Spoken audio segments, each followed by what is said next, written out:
ಪ್ರೀತಿಯ ವೀಕ್ಷಕರಿಗೆಲ್ಲ ಪ್ರೀತಿಯ ನಮಸ್ಕಾರಗಳು.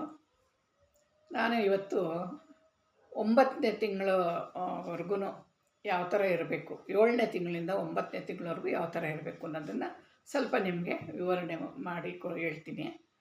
7ನೇ ತಿಂಗಳಲ್ಲಿ ತುಂಬ ಕಟ್ಟುನಿಟ್ಟಾಗಿರಬೇಕು. ಅಂದರೆ ಊಟ ತಿಂಡಿನಲ್ಲಿ, ಹಣ್ಣು ಹಂಪಲಿನಲ್ಲಿ, ಈ ಥರ ಅದರಲ್ಲೆಲ್ಲ ನೀವು ಓಡಾಡೋದ್ರಲ್ಲಿ, ಮೇಲೆ ಒಂದು ಸ್ಟೂಲ್ ಹಾಕ್ಕೊಂಡು ಮೇಲೆ ಎಗರೋದು, ಏನೋ ಸಾಮಾನು ತಗೊಳೋದಕ್ಕೆ ಹೋಗೋದು, ಒಂದು ಗಾಡಿ ಮೇಲೆ ಕೂತ್ಕೊಳ್ಳೋವಾಗ ಜಂಪ್ ಮಾಡೋದು, ಗಾಡಿನಲ್ಲಿ ಹಳ್ಳ ದಿನಲ್ಲಿ ತೂಗಿಸ್ಕೊಂಡು ಓಡಿಸ್ಕೊಂಡು ಹೋಗೋದು, ಈ ಥರ ಎಲ್ಲ ಸ್ವಲ್ಪ ವಿಷಯಗಳ್ನ ನೀವು ಗಮನದಲ್ಲಿಟ್ಕೊಂಡ್ರೆ ತುಂಬ ಒಳ್ಳೆಯದು. ಇನ್ನೊಂದೇನು ಅಂದರೆ 7ನೇ ತಿಂಗಳಲ್ಲಿ ಮಗು ಹುಟ್ಟಿದ್ರೆ ಅದನ್ನು ಉಳಿಯಲ್ವೋ ಮಗು, ಆ ಥರ ನಮಗೆ ಡೌಟ್ ಇರುತ್ತೆ. ಅದರಿಂದ ನೀವು ತುಂಬ ಹುಷಾರಾಗಿ ಮಗುನ ನೋಡ್ಕೋಬೇಕು. ಆ 7ನೇ ತಿಂಗಳು ದಾಟ್ಬಿಟ್ರೆ ನಿಮಗೆ ಒಂದು ಗಂಡಾಂತರ ಕಳೆದಂಗೆ.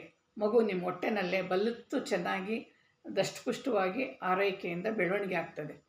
ಇನ್ನು 8ನೇ ತಿಂಗಳು ಬಿದ್ದರೆ 8 ತುಂಬಿದ ಮೇಲೆ ಒಂದು 8 ಕೂಡ ದಾಟಬಾರ್ದು ಅಂತ ಹಿರಿಯರು ಒಂದು ಗಾದೆನೇ ಇದೆ. ಅದರಂತೆ ನಡ್ಕೊಳ್ಳಬೇಕು ನಾವು. 8ನೇ ತಿಂಗಳಲ್ಲಿ ಅಷ್ಟೊಂದು ಅವಾಂತರ ಅದಂತರ ಆತಂಕ ಇದೆಲ್ಲ ಮಾಡ್ಕೊಳಕ್ಕೆ ಹೋಗಬಾರ್ದು. ಆರಾಮಾಗಿ ತಿನ್ಕೊಂಡು ಉಣ್ಕೊಂಡು ಆರಾಮಾಗಿರ್ಬೋದು. ಆ ಥರ ನೀವು ಇರಬೇಕು. ತಾವೇ ಎಲ್ಲದಕ್ಕೂ ಓಡಾಡೋದು, ತಾವೇ ಎಲ್ಲ ಇದಕ್ಕೆ ಮಾಡೋದು, ಈ ಥರ ಎಲ್ಲ ಮಾಡೋಕ್ಕೆ ಹೋಗಬಾರ್ದು. ಏಕೆಂದರೆ ಚೊಚ್ಚಲು ಇನ್ನೊಂದು 2ನೇದಾಗಲಿ ಮೊದಲನೇದಾಗಲಿ ಎರಡೂ ಅಷ್ಟೇ ತುಂಬ ಡೆಲಿಕೇಟಾಗಿರ್ತದೆ. ಅದಕ್ಕೆ ಇವಾಗಿನ ಹೆಣ್ಮಕ್ಳುಗಳು ಗೆ ಸ್ವಲ್ಪ ಓಡಾಟನೇ ಜಾಸ್ತಿ. ಅವ್ರಿಗೆ ಹೊರಗಡೆ ಹೋಗಬೇಕು, ಸುತ್ತರಿ, ನಾನು ಬೇಡ ಅನ್ನಲ್ಲ, ಓಡಾಡ್ರಿ, ಸುತ್ತೋದು ಓಡಾಡೋದು ವಾಕಿಂಗ್ ಹೋಗೋದು ಎಲ್ಲ ಮಾಡಿರಿ. ನೀವು ಓಡಾಡಬೇಕಾದ್ರೆ ಸ್ವಲ್ಪ ಗಮನದಲ್ಲಿ ಇಟ್ಕೋಬೇಕು ಮನಸ್ಸನ್ನ. ನೀವು ಯಾವುದು ನಾವು ಗರ್ಭಿಣಿ ಅಷ್ಟೊಂದು ಕುಲುಕಬಾರ್ದು, ಎಡವಬಾರ್ದು, ಬೀಳಬಾರ್ದು ಅಂತ ಇದನ್ನು ಸ್ವಲ್ಪ ಗಮನದಲ್ಲಿ ಇಟ್ಕೋಬೇಕು ಅಷ್ಟೇ, ಇನ್ನೇನಿಲ್ಲ. 8ನೇ ತಿಂಗಳಲ್ಲಿ ಅದೊಂದು 8ನೇ ತಿಂಗಳು ದಾಟಿಬಿಟ್ರೆ 9 ತಿಂಗಳಿಗೆ ಬಿದ್ದೋಗುತ್ತೆ. 9ನೇ ತಿಂಗಳಲ್ಲೂ ಅಷ್ಟೇ ಯಾವಾಗ ಬೇಕಾದ್ರೂ ಡೆಲಿವರಿ ಆಗ್ಬೋದು. ಡಾಕ್ಟ್ರು ಕೂಡ ಡೇಟ್ ಹಾಕಿ ಕೊಟ್ಬಿಟ್ಟಿರ್ತಾರೆ. ಅವರಿನ್ನ ಡೆಲಿವರಿ ಟೈಮಿಂಗ್ ಮುಂಚೆನೇ ಡೇಟ್ ಹಾಕ್ಕೊಟ್ಟಿರ್ತಾರೆ. ಆ ಥರ ಡೆಲಿವರಿ ಟೈಮ್ ಮುಂಚೆನೇ ಡೇಟ್ ಹಾಕ್ಕೊಟ್ರೆ ಇನ್ನು ನೀವು ಅಷ್ಟೊಂದು ಗಾಬರಿ ಪಡೋಂಥದ್ದು ಏನಿಲ್ಲ. ನೀವು ಆರಾಮಾಗಿ ಮನೆಯಲ್ಲೇ ಇರ್ರಿ. ಅವರು 9 ತಿಂಗಳಿಗೆ 9 ದಿವಸ ತುಂಬಬೇಕು. ಆವಾಗಲೇ ಮಗುಗೆ ದಿನ ತುಂಬೈತೆ ಅಂತ 9 ನಿಮಿಷ, 9 ಗಂಟೆ, 9 ಗಳಿಗೆ ಕೂಡ ಲೆಕ್ಕನೇ ಅದಕ್ಕೆ. ನಾರ್ಮಲ್ ಡೆಲಿವರಿ ಆಗಬೇಕು ಅಂದರೆ ಅದರಿಂದ ನಾವು ಆರಾಮಾಗಿರಬೇಕು. 9ನೇ ತಿಂಗಳಲ್ಲೂ ಅಷ್ಟೇ ಕೇಸರಿ 5ನೇ ತಿಂಗಳಲ್ಲಿ ಕುಡ್ದಿದ್ದು ಕೇಸರಿ ಇನ್ನು ಮಿಕ್ಕಿರುತ್ತೆ. 7ನೇ ತಿಂಗಳಲ್ಲೂ ಸ್ವಲ್ಪ ತೊಗೋಬೋದು, 9ನೇ ತಿಂಗಳಲ್ಲೂ ಸ್ವಲ್ಪ ತೊಗೋಬೋದು. ಮಿಕ್ಕಿದ್ದನ್ನು ಬಾಣಂತಿ ತೊಗೋಬೋದು. ಒಂದು ಬಾಕ್ಸ್ನ 5ನೇ ತಿಂಗಳು, 7ನೇ ತಿಂಗಳು, 9ನೇ ತಿಂಗಳು, ಮಿಕ್ಕಿದ್ದು ಬಾಣಂತಿನಲ್ಲಿ. ಈ ಥರ ನೀವು ತೊಗೊಳ್ಳೋದ್ರಿಂದ ಆರಾಮಾಗಿರುತ್ತೆ. ಕೇಸರಿ ಕುಡಿಬೇಕಲ್ಲ ಅಂದ್ಬಿಟ್ಟು ಅಷ್ಟಷ್ಟು ಹಾಕ್ಕೊಂಡು ಕುಡಿಯೋದು ಅದು ತುಂಬ ಹೀಟು. ಅದಕ್ಕೆ ಎಣ್ಣೆ ನೀರು ಹಾಕ್ಕೊಂಡು ಅದನ್ನು ಕುಡಿಬೇಕು ಅನ್ನೋದು. ಮೈಗೆಲ್ಲ ಎಣ್ಣೆ ಹಚ್ಕೊಂಡು, ತಲೆಗೆ ಎಣ್ಣೆ ಹಚ್ಕೊಂಡು, ಎಣ್ಣೆ ಸ್ನಾನ ಮಾಡಿ ಅದನ್ನು ಕೇಸರಿ ಕುಡಿಯೋದು. ಆ ಥರ ಕೇಸರಿ ಕುಡಿಬೇಕಾದ್ರೆ ಒಂದು ಸಂಪ್ರದಾಯ. ಯಾಕೆಂದರೆ ಹೀಟದು. ನಾವು ಎಣ್ಣೆ ನೀರು ಹಾಕ್ಕೊಂಡಾಗ ತಂಪಾಗಿರ್ತೀವಿ, ಅದನ್ನು ಕುಡಿದಾಗ ನಮಗೇನು ಆಗೋದಿಲ್ಲ, ತೊಂದರೆ ಏನಾಗಲ್ಲ. ಅದಕ್ಕೋಸ್ಕರ ಕೇಸರಿ ಕುಡಿಬೇಕಾದ್ರೆ ಎಣ್ಣೆ ನೀರು ಹಾಕ್ಕೊಂಡೇ ಕೇಸರಿ ಕುಡಿಬೇಕು. ಈ ಥರ 9ನೇ ತಿಂಗಳಲ್ಲಿ ನೀವು ಸ್ವಲ್ಪ ಗಾಬರಿ ಆಗೋದು, BP ರೈಸ್ ಮಾಡ್ಕೊಳ್ಳೋದು, ಅಯ್ಯೋ ಹೆಂಗೋ ಏನೋ ಅಂತ ಎಲ್ಲ ಇದು ಮಾಡ್ಕೊಳ್ಳೋದು, ಈ ಥರ ಎಲ್ಲ ಹೆಂಗಸರಿಗೆಲ್ಲ ಸಾಮಾನ್ಯ ಅಲ್ವಾ. ನೀವು ಇನ್ನೂ ಇದು ಮೊದಲು ಅಷ್ಟೇ, ನಿಮಗೆ ಗಾಬರಿ ಆಗುತ್ತೆ ಅಷ್ಟೇ, ಭಯ ಆಗುತ್ತೆ, ಗಾಬರಿ ಆಗುತ್ತೆ, ಏನಿಲ್ಲ. ದೇವ್ರಿದ್ದಾನಲ್ವಾ, ದೇವ್ರ ಮೇಲೆ ಭಾರ ಹಾಕ್ರಿ, ಮನೆ ದೇವ್ರಿಗೆ ಮೇಲೆ ಭಾರ ಹಾಕ್ರಿ. ಹಿರಿಯರ ಆಶೀರ್ವಾದ ಇರಲಿ. ಹಿರಿಯವರಿಂದ ಆಶೀರ್ವಾದ ಇದ್ದರೆ ಯಾವ ತೊಂದರೆನೂ ಆಗೋಲ್ಲ, ಯಾವ ತಾಪತ್ರ ಏನೂ ಆಗೋಲ್ಲ. ಮುಂದೆ ಹಿರಿಯರದಿಂದ ಆಶೀರ್ವಾದನೇ ನಿಮಗೆ ಚೆನ್ನಾಗಿ ಕಾಪಾಡೋದು. ಮಗು ಬೆಳವಣಿಗೆಗೂ ಅಷ್ಟೇ, ನೀವು ಆರೋಗ್ಯವಾಗಿರೋಕ್ಕೂ ಅಷ್ಟೇ.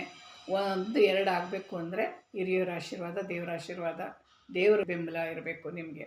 ಮನೆಯಲ್ಲಿ ಸುಖ, ಶಾಂತಿ, ನೆಮ್ಮದಿ, ಆರೋಗ್ಯ, ನಿಧಾನವೇ ದಾನ ಅಂತ ಹೇಳ್ತಾರಲ್ವ, ನಿಧಾನ ಇರಬೇಕು. ಯಾವುದನ್ನು ಅವಸರ ಪಡೋದು, ಅರ್ಜೆಂಟ್ ಮಾಡೋದು ಎಲ್ಲ ಮಾಡೋಕ್ಕೆ ಹೋಗಬೇಡಿ. ಗರ್ಭಿಣಿದಲ್ಲಿ BP ಬಂದರೆ ಸ್ವಲ್ಪ ಮಗು ಬೆಳವಣಿಗೆ ಕಮ್ಮಿ ಆಗೋಗುತ್ತೆ. ಇವರು ಮೈ ದಪ್ಪ ಆಗ್ತಾ ಬರ್ತಾರೆ. ಅದರಿಂದ BP ಬರ್ದಲೇ ಇರೋಂಗೆ ನೀವು ಗಾಬರಿ ಪಡೋ ಅಂಥದ್ದು. ಅಯ್ಯೋ ಆ ಕೆಲಸ ಮಾಡಲಿಲ್ಲ, ದೋಸೆಗೆ ಹಾಕಿದ್ದೆ ರುಬ್ಬಿಲ್ಲ, ಇಡ್ಲಿಗೆ ಹಾಕಿದ್ದೆ ರುಬ್ಬಿಲ್ಲ, ಅಯ್ಯೋ ನಮ್ಮ ಯಜಮಾನ್ರು ಬಂದುಬಿಡ್ತಾರೆ, ಚಪಾತಿ ಮಾಡಬೇಕು, ಚಪಾತಿ ಮಾಡಿಲ್ಲ, ಅಯ್ಯೋ ಅದಕ್ಕೆ ನೆಂಚ್ಕೊಳ್ಳೋಕೆ ಪಲ್ಯ ಏನೂ ಮಾಡಿಲ್ಲ. ಈ ಥರ ಮನೆಯಲ್ಲೇ ಇರೋಂಥ ಕೆಲವು ಸಮಸ್ಯೆಗಳಿರ್ತವೆ. ಆ ಸಮಸ್ಯೆನ ನೀವು ಮನ್ಸಿಗೆ ಹಾಕ್ಕೋಬೇಡ್ರಿ, ನಿಧಾನವಾಗಿ ಮಾಡಿರಿ. ಅವ್ರಿಗೂ ಗೊತ್ತಿರುತ್ತಲ್ವ ಗರ್ಭಿಣಿ ಅಂತ, ಅವರು ಬಂದು ನಿಮಗೆ ಕೈ ಜೋಡಿಸ್ತಾರೆ, ಅವ್ರೂ ನಿಮಗೆ ಸಹಾಯ ಮಾಡ್ತಾರೆ. ಅದರಿಂದ ನೀವು ನಿಧಾನವಾಗಿರ್ರಿ. ಸ್ವೀಟು ಅಷ್ಟೇ, ತುಂಬ ಸ್ವೀಟ್ ತಿನ್ನೋಕೆ ಹೋಗ್ಬೇಡ್ರಿ. ಶುಗರ್ ಕೂಡ ಏರುಪೇರಾಗೋದು ಸಂಭವ ಇರುತ್ತೆ. ತಿನ್ನೋದಕ್ಕಲ್ಲ, ಒಂದು ಸಾರಿ ಮಾಡಿದ್ದನ್ನು ಸಾಯಂಕಾಲದವರೆಗೂ ತಿನ್ನೋದು ಅವೆಲ್ಲ ಮಾಡೋಕ್ಕೆ ಹೋಗ್ಬೇಡ್ರಿ. ಮಾಡಿದ್ದನ್ನು ಬಿಸಿ ಬಿಸಿ ತಿಂದ್ಬಿಡ್ಬೇಕು, ತಿರ್ಗಿ ಅದನ್ನು ಮುಟ್ಟಕ್ಕೆ ಹೋಗ್ಬಾರ್ದು. ಆ ಥರ ನೀವು ಯಾವುದು ಬೇಕೋ ಅದನ್ನು ಇಷ್ಟಪಟ್ಟು ಮಾಡಿಸಿದ್ದನ್ನು ಇಷ್ಟಪಟ್ಟು ತಿಂದ್ರಿ. ಕಷ್ಟಪಟ್ಟು ನೀವು ಸಾಯಂಕಾಲದವರೆಗೂ ಮುಗ್ಸೋಕೆ ಹೋಗ್ಬೇಡ್ರಿ ಅದನ್ನು. ಈ ಥರ 9ನೇ ತಿಂಗಳಲ್ಲೂ ಕೂಡ ನೀವು ನಿಧಾನವಾಗಿ ಮಾಡ್ಕೋಬೇಕಾಗುತ್ತೆ. 9ನೇ ತಿಂಗಳು ತುಂಬಿದ ಮೇಲೆ ನಿಮಗೆ ತುಂಬವರೆಗೂ ಕಾಯಬೇಕು, ನೀವು ನಿಧಾನವಾಗಿ ತುಂಬವರೆಗೂ ಕಾಯಬೇಕು. ಇನ್ನೊಂದೇನು ಅಂದರೆ, ಡಾಕ್ಟ್ರು ಅವ್ರ ಮೆಡಿಷನ್ಸಿನ ಜೊತೆಗೆ ಕ್ಯಾಲ್ಸಿಯಂ ಮಾತ್ರೆ ಬರ್ಕೊಡ್ತಾರೆ. ನೀವು ಕ್ಯಾಲ್ಸಿಯಂ ಮಾತ್ರೆನ ಎಷ್ಟು ಬೇಕೋ ಅಷ್ಟೇ ತೊಗೋಬೇಕು. ಜಾಸ್ತಿ ನೀವು ಕ್ಯಾಲ್ಸಿಯಂ ಮಾತ್ರೆ ತೊಗೊಂಡ್ರೆ ಮಗುಗೆ ಹಲ್ಲು ಹುಟ್ಟುತ್ತೆ. 7ನೇ ತಿಂಗಳಿಂದ 10ನೇ ತಿಂಗಳು 11ನೇ ತಿಂಗಳವರೆಗೂ ಹುಟ್ಟುತ್ತೆ ಹಲ್ಲು. ಗೊಂಚಲೇ ಬಂದ್ಬಿಡುತ್ತೆ ಹಲ್ಲುಗಳು. ಮತ್ತೆ ಅವೆಲ್ಲ ಕೀಳಿಸ್ಬೇಕು. ಆ ಮಗುಗೆ ಒಂದೇ ಸಮವಾಗಿ ಹಲ್ಲು ಬರಬೇಕು ಅಂದರೆ ಆ ಮಗು ಎಷ್ಟು ನೋವು ತಡ್ಕೋಬೇಕಲ್ವ. ಅದ್ರ ಬದಲಾಗಿ ಎಲೆ ಅಡಿಕೆ ಸುಣ್ಣ ಮಾಡಿಕೊಂಡು ಅಡಿಕೆ ಪುಡಿ ಮಾಡಿಕೊಳ್ಳ್ರಿ. ಊಟ ಆದಮೇಲೆ, ತಿಂಡಿ ಆದಮೇಲೆ, ರಾತ್ರಿ ಊಟ ಆದಮೇಲೆ ನೀವು ಅಡಿಕೆಲೆ ವಿಳದಲ್ಲೇ ಸುಣ್ಣನ ತಿನ್ನೋದು ಕಲ್ತ್ಕೊಳ್ರಿ. ಅದರಲ್ಲಿ ಬರೋ ಪ್ಯೂರ್ ಕ್ಯಾಲ್ಸಿಯಮ್ಮು ಇನ್ಯಾವುದ್ರಲ್ಲೂ ಬರೋದಿಲ್ಲ. ಅಷ್ಟು ಶ್ರೇಷ್ಠವಾದ ಕ್ಯಾಲ್ಸಿಯಮ್ ಅದು. ನೀವು 9ನೇ ತಿಂಗಳಲ್ಲೂ ಅಷ್ಟೇ, ಅತ್ತೆ ಮನೆಯಲ್ಲಿ ತಾಯಿ ಮನೆಯಲ್ಲಿ ಶ್ರೀಮಂತ ಮಾಡೋ ಪದ್ಧತಿ ಇದ್ದರೆ ಮಾಡಿಸ್ಕೋಬೋದು. ಮಾಡಿಸ್ಕೊಳ್ಬೇಕು ಅಂದರೆ ಇವ್ರ ಮನೆಗೆ ಬರ್ಬೋದಾ, ಅವ್ರ ಮನೆಗೆ ಬರ್ಬೋದಾ ಅಂತಲ್ಲ. ನಾನು ವಿಡಿಯೋ ಹಾಕಿದ್ದೀನಿ ಶ್ರೀಮಂತದ್ದು. ಇವರು ಅಲ್ಲೂ ಹೋಗಿ ಮಾಡ್ಬೋದು, ಅವರು ಇಲ್ಲಿಗೆ ಬಂದು ಮಾಡ್ಬೋದು. ಅದರಲ್ಲೇನು ತಪ್ಪೇನಿಲ್ಲ. ಒಟ್ಟಿನಲ್ಲಿ ಶ್ರೀಮಂತ ನಡಿಬೇಕು. ಒಂದು ಮಗ್ಗಿನ ಜಡೆ ಹಾಕ್ಕೊಂಡು, ಒಂದು ಒಡವೆ ಎಲ್ಲ ಹಾಕ್ಕೊಂಡು, ಬಳೆ, ಗ್ರೀನ್ಸ್ ಬಳೆಗಳು ಎಲ್ಲ ಹಾಕ್ಕೊಂಡು, ಸೊಂಟಕ್ಕೆ ಡಾಬ್ ಹಾಕ್ಕೊಂಡು ಒಂದು ಫೋಟೋ ತೆಗೆಸ್ಕೊಂಡು ಇಟ್ಕೊಳ್ರಿ. ಯಾಕೆಂದರೆ ಚಚ್ಚಲು ಮಗುವಿಂದು ಗರ್ಭಿಣಿನಲ್ಲಿ ತೆಗೆದಿದ್ದ ಫೋಟೋ, ಅದು ಮಗು ದೊಡ್ಡದಾಗಿ ಅವರು ಕುಟುಂಬ ಬೆಳೆಯೋವರೆಗೂ ಅದು ಇರಬೇಕದು ನಿಮ್ಮ ಹತ್ರ. ಯಾವ ಥರ ನನ್ನ ಮಗು ಗರ್ಭಿಣಿಯಲ್ಲಿ ಯಾವ ಥರ ಇದ್ದೆ ಅನ್ನೋದೊಂದು ಕುರಿತು ನಿಮಗೆ ಪರಿಚಯ ಇರಬೇಕು. ಈ ಥರ ತರಕಾರಿಗಳೇ ಆಗಲಿ, ಹಣ್ಣುಗಳೇ ಆಗಲಿ ಎಲ್ಲನೂ ಸಮಭಾಗವಾಗಿ ಬಿಸಿ ಬಿಸಿ ಎಷ್ಟು ಬೇಕೋ ಅಷ್ಟು ಮಾಡಿಕೊಂಡು ಬಿಸಿ ಬಿಸಿ ಮಾಡ್ಕೊಂಡು ತಿಂದ್ರಿ. ತರಕಾರಿ ಹೆಚ್ಚಾವಾಗಲೂ ಅಷ್ಟೇ, ಹುಳ್ಳಿಕಾಯಿ ತಿನ್ಬೋದು, ಕ್ಯಾರೆಟ್ ತಿನ್ಬೋದು, ಸೌತೆಕಾಯಿ ತಿನ್ಬೋದು. ಈ ಥರ ಎಲ್ಲ ತರಕಾರಿನೂ ಹಸಿದು ತಿನ್ನೋ ತರಕಾರಿಗಳೆಲ್ಲ ಇರುತ್ತೆ. ಒಂದೊಂದು ಬಾಯಿಗೆ ತೊಳೆದಿರೋದನ್ನು ಒರೆಸ್ಕೊಂಡು ಒಂದೊಂದೇ ಹಸಿದು ತರಕಾರಿನ ತಿನ್ಬೋದು. ಆ ಥರ ನೀವು ಪ್ರತಿಯೊಂದರಲ್ಲೂ ಮುನ್ನೆಚ್ಚರಿಕೆ ವಹಿಸಬೇಕು. ಅಯ್ಯೋ ಅದು ತಿನ್ನಬಾರ್ದು, ಇದು ತಿನ್ನಬಾರ್ದು, ಅದು ಹಾಕವ್ರೆ, ಇದು ಹಾಕವ್ರೆ, ಅವೆಲ್ಲ ಏನು ಮಾಡೋಕ್ಕೆ ಹೋಗ್ಬೇಡ್ರಿ. ಒನ್ ಟೈಮ್ ತಿನ್ನೋದಲ್ವ, ಏನೂ ಆಗೋದಿಲ್ಲ. ಈಟಿಂದು ತರಕಾರಿ, ಬದನೆಕಾಯಿ ಎಣ್ಗಾಯಿ ಮಾಡವ್ರೆ, ಎಣ್ಗಾಯಿ ಚೆನ್ನಾಗಿರುತ್ತೆ. ಎಣ್ಗಾಯಿ ರೊಟ್ಟಿ ತಿನ್ನೋಣ ಅಂದರೆ ಅದು ಈಟು, ಅದು ಬೇಡ. ಅದೇ ಒಂದು ಬದನೆಕಾಯಿನ ತರಕಾರಿ ಜೊತೆಲಿ ಸಾರು ಮಾಡಿದ್ರೆ ನಿಮ್ಮ ಮನೆಯಲ್ಲಿರೋರು ಅಷ್ಟು ಜನಕ್ಕೂ ಒಂದು ಬದನೆಕಾಯಿ ಹಂಚಿರುತ್ತಲ್ವ, ಏನೂ ಆಗೋದಿಲ್ಲ. ಆ ಥರ ತಿನ್ಬೋದು ನೀವು.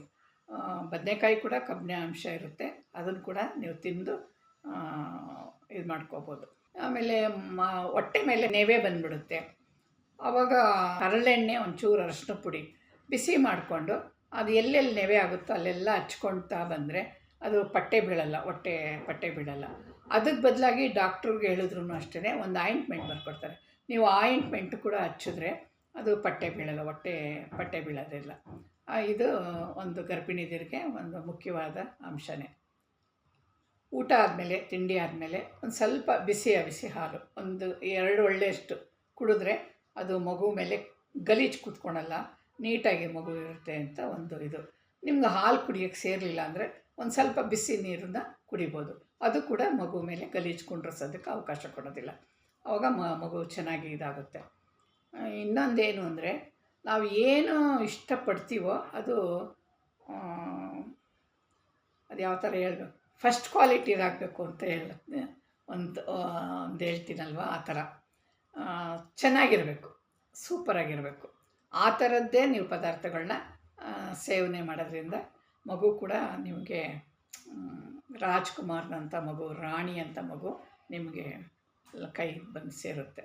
ಈ ಥರ ಮಗುನಲ್ಲಿ ಆಮೇಲೆ ಮಗುನ ನೀವು ಯಾವ ರೀತಿಯಾಗಲಿ ಈ ಸ್ಟೇಜಿನ ಮಗುನ ಇನ್ನೊಂದು ಸ್ಟೇಜಿಗೆ ತರಬೇಕು ಅಂದರೆ ಸಾಧ್ಯನೇ ಇಲ್ಲ. ಅದೇ ಸ್ಟೇಜಲ್ಲೇ ಮಗು ಮುಂದಕ್ಕೆ ಹೋಗೋದು. ಓದೋದ್ರಲ್ಲಾಗಲಿ, ಬರೆಯೋದ್ರಲ್ಲಾಗಲಿ, ಮಕ್ಕಳು ಹಿರಿಯೋರ್ನಾಗಲಿ, ಮನೆಗೆ ಯಾರನ್ನ ಬಂದರೆ ಅವ್ರನ್ನ ಮಾತಾಡ್ಸೋದಾಗಲಿ, ಅವ್ರನ್ನ ಕಂಡ್ರೆ ಪ್ರೀತಿಯಿಂದ ನಗ್ನಗ್ತಾ ಆಧರಿಸೋದಾಗಲಿ, ಇದೆಲ್ಲ ಮಗುವಿಗೆ ಪರಿಣಾಮ ಬೀರುತ್ತೆ. ಗರ್ಭಿಣಿಯಲ್ಲಿ ಯಾವ ಥರ ಇರ್ತೀರ ಅದು ಮಗು ಬೆಳೀತಾ ಬೆಳೀತಾ ಮಗುವಿನೆಲ್ಲ ಅದು ಪರಿಣಾಮ ನೀವು ನೋಡ್ತಾ ಇರ್ತೀರ. ನಾವು ಬೇಜಾರಾದಾಗ ಮಗುನ ಬೈತೀವಿ, ಒಂದು ಹುಡುಗ ಹಾಗೆ ಹೀಗೆ ಅಂತ ನಾವು ಕೆಟ್ಟ ಮಾತನ್ನೆಲ್ಲ ಬೈತೀವಿ. ಆ ಥರ ಮಕ್ಕಳನ್ನ ಬೈಯಕ್ಕೆ ಹೋಗ್ಬಾರ್ದು. ಆ ದೇವ್ರ ಸೃಷ್ಟಿ ಅದು ಮಕ್ಕಳು ದೇವ್ರ ಸೃಷ್ಟಿ ಅದು. ಮಗು ಅದಕ್ಕೆ ಬುದ್ಧಿ ಇದೆ ಅಂದರೆ ಗರ್ಭಿಣಿ ದಿನಲ್ಲಿ ತಾಯಿಯಂದಿರು ಯಾವ ಥರ ಮನೋಭಾವನೆ ಇರುತ್ತೆ ಆ ಮನೋಭಾವನೆ ಮಗುಗೂ ಇರುತ್ತೆ. ಇವಾಗ ನೋಡಿರಿ, ಕೆಲವರು ಇಂಜಿನಿಯರ್ ಮಕ್ಕಳು ಇಂಜಿನಿಯರೇ ಆಗ್ತಾರೆ. ಕೆಲವು ಮಕ್ಕಳು ಮಾತ್ರ ನನಗೆ ಇದು ಬೇಡ, ಇನ್ನೊಂದಕ್ಕೆ ನಾನು ಕಲಿಯೋದಕ್ಕೆ ಹೋಗ್ತೀನಿ ಅಂತ ಹೋಗೋದು. ಆ ಥರ ತುಂಬ ಏನೇ ಇರುತ್ತೆ. ತಾಯಂದಿರ ಮನಸ್ಸಿನ ಪ್ರಭಾವ ಮಕ್ಕಳ ಮೇಲೆ ಬೀರೋದು, ತಂದೆ ತಾಯಿದಿಬ್ಬರದ್ದು ಅಷ್ಟೇ ಮಗು ಮೇಲೆ ಬೀಳೋದು ಪ್ರಭಾವ ಇದ್ದೇ ಇರುತ್ತೆ. ಅದರಿಂದ ಗರ್ಭಿಣಿಯಲ್ಲಿರುವಾಗ ತುಂಬ ಅತಿ ಸೂಕ್ಷ್ಮೆಯಾಗಿ ಪ್ರತಿಯೊಬ್ಬರೂ ಅಷ್ಟೇ ನೋಡ್ಕೊಳೋದು ಒಳ್ಳೆಯದು. ನಮಗೆ ಒಂದು ಸಂಸ್ಕಾರ, ಮಗುವಿಗೆ ಒಂದು ಸಂಸ್ಕಾರ ಕೊಡ್ತಾ ಇದ್ದೀವಿ ಅಂದರೆ ಗರ್ಭಿಣಿ ಇರುವಾಗಲಿಂದನೇ ಸಂಸ್ಕಾರ ಕೊಟ್ಟರೆ ತುಂಬ ಒಳ್ಳೆಯದು. ಆಮೇಲೆ ಅದು ಸಂಸ್ಕಾರ ಅರ್ಧ ಸಂಸ್ಕಾರ ಕೊಡ್ಬೋದು. ನಮ್ಮ ಮುಂದೆ ನಡ್ಕೊಳ್ತವೆ, ಹಿಂದೆ ನಡ್ಕೊಳಲ್ಲ, ಮನಸ್ಪೂರ್ವಕವಾಗಿ ನಡ್ಕೊಳಲ್ಲ ಮಕ್ಕಳು. ಆ ಥರ ಎಲ್ಲ ಇರುತ್ತೆ ಮಕ್ಕಳಲ್ಲಿ. ದೊಡ್ಡವರಾದ್ಮೇಲೂ ಅಷ್ಟೇ ಆ ಥರ ಎಲ್ಲ ಇರುತ್ತೆ. ನಾವೇನಾದರೂ ತಿಂತಾ ಇದ್ದಾಗ ಯಾರನ್ನ ಬಂದರೆ ಒಬ್ರಿಗೆ ಒಂಚೂರು ಕೊಡಬೇಕು, ದಾನ ಧರ್ಮ ಮಾಡಬೇಕು. ಒಂದು ಕಷ್ಟ ಅಂತ ಬಂದವ್ರಿಗೆ ಒಂದು ಹೆಲ್ಪು, ಒಂದು ಸಹಾಯ ಮಾಡಬೇಕು. ಒಂದು ಯಾರಾದರೂ ಆಗಲಿ, ಒಂದು ಬೀದಿನಲ್ಲಿ ಬಸವಣ್ಣ ಹಸು ಒಂದು ಕರ್ಕೊಂಬಂದರೆ ಅದಕ್ಕೊಂದು ಬಾಳೆಹಣ್ಣು ಕೊಡೋದಾಗಲಿ, ಒಂದು ಹಣ್ಣು ಕೊಡೋದಾಗಲಿ, ತಮ್ಮ ಮನೆಯಲ್ಲಿ ಯಾವುದನ್ನ ಒಂದು ಬಟ್ಟೆ ಇದ್ದರೆ ಆ ಬಟ್ಟೆ ಕೊಡೋದಾಗಲಿ, ಒಂದು ತಿಂಡಿ, ಒಂದು ಕಂಕ್ಲಾಗ ಒಂದು ಮಗುನೂ ಎತ್ಕೊಂಬಂದಿರ್ತಾಳೆ ಅಮ್ಮ ಹಸುನ ಎಳ್ಕೊಂಡು, ಅದಕ್ಕೊಂದು ಮಗುಗೊಂದು ತಿಂಡಿ ಕೊಡೋದಾಗಲಿ, ಏನಾದರೂ ಮಾಡಿದ್ರೆ ಅದು ತುಂಬ ಒಳ್ಳೆಯ ಅಭಿಪ್ರಾಯಗಳು. ದೇವರು ಮೇಲೆ ನಿಂತ್ಕೊಂಡು ನೋಡ್ತಾ ಇರ್ತಾನೆ.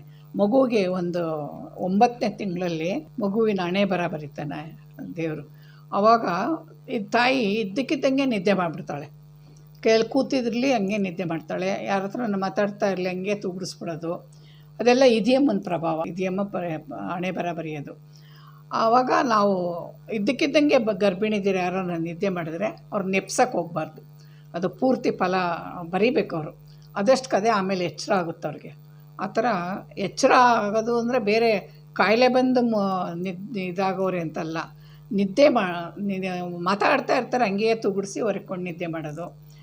ಏನೋ ಒಂದು ಕೆಲಸ ಮಾಡ್ತಾ ಇರ್ತಾರೆ, ನಿದ್ದೆ ಬಂದಂಗೆ ಆಗುತ್ತೆ. ಗರ್ಭಿಣಿದಿರಿಗೆ ಇದೆಲ್ಲ ಸರ್ವೇ ಸಾಮಾನ್ಯ ತಾನೇ ನಿದ್ದೆ ಮಾಡೋದು ಇದೆಲ್ಲನೂ. ಅದರಲ್ಲಿ ಸ್ವಲ್ಪ ಅತಿಯಾಗಿ ಬರುತ್ತೆ. 9ನೇ ತಿಂಗಳಲ್ಲಿ 7ನೇ ತಿಂಗಳಲ್ಲಿ ಸ್ವಲ್ಪ ಬರುತ್ತೆ.